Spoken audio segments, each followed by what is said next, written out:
Horas. Renungan Harian Carpe Diem kembali menjumpai Anda sekalian hari ini Sabtu 30 April 2022. Kiranya di hari ini damai sejahtera Allah yang melampaui segala akal memelihara hati dan pikiranmu di dalam Kristus Tuhan kita.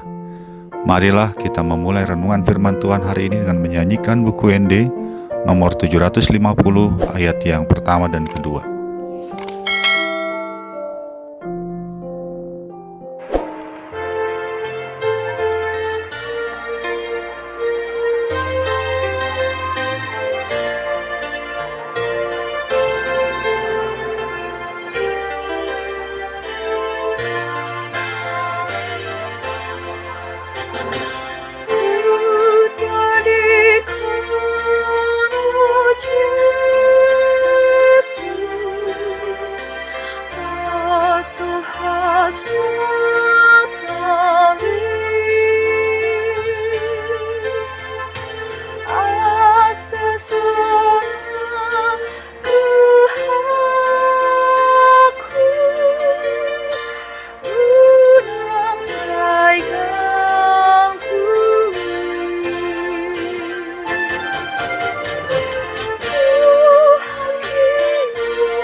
Ayat harian HKBP hari ini tertulis dalam 1 Korintus 6 ayat yang ke-17. Tetapi siapa yang mengikatkan dirinya pada Tuhan, menjadi satu roh dengan Dia.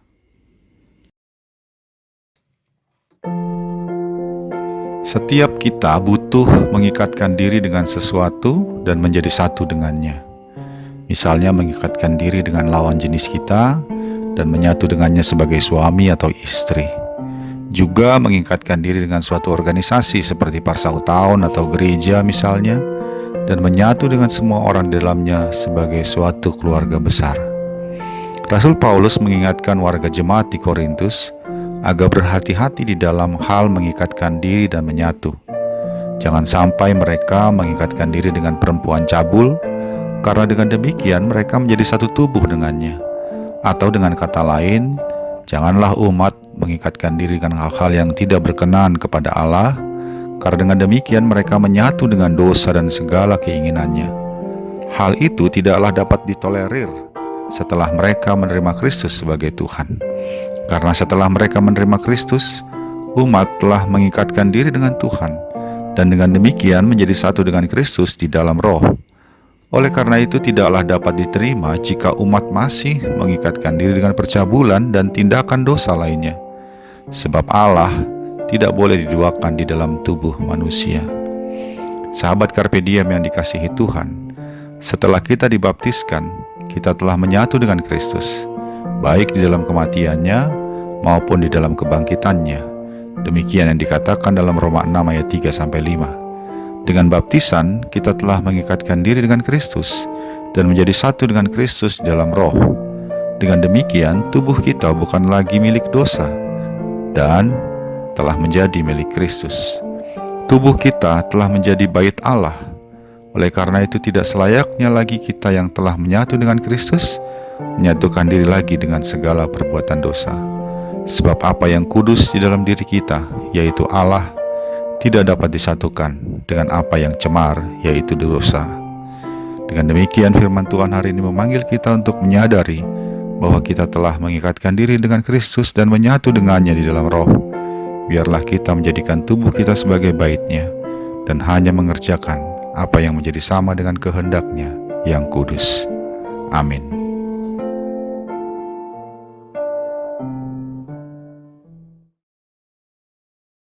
Marilah kita berdoa. Ya Allah Bapa kami dalam Yesus Kristus, terima kasih untuk firman-Mu hari ini yang mengingatkan kami bahwa dengan baptisan kami telah menyatukan diri kami dengan Kristus, baik dalam kematian dan kebangkitannya, sehingga kami pun beroleh keselamatan melalui kebangkitan Kristus. Biarlah ya Bapa dengan bantuan Roh Kudus, kami boleh mengimani dan menjalani kehidupan kami dalam iman kepadamu, sehingga kami menjauhkan diri kami dari ikatan dosa, sebab kami telah terikat hanya dengan yang kudus yaitu Engkau. Mampukan kami untuk juga bersikap dan berbuat apa yang berkenan di hadapan-Mu, sebab tubuh kami telah menjadi bait-Mu, dan kami menghadirkan yang kudus saja dalam kehidupan kami. Dalam Yesus Kristus kami berdoa. Amin. Kasih karunia dari Tuhan kita Yesus Kristus, anugerah dari Allah Bapa kita, dalam persekutuan dengan Roh Kudus, menyertai engkau sekalian. Amin.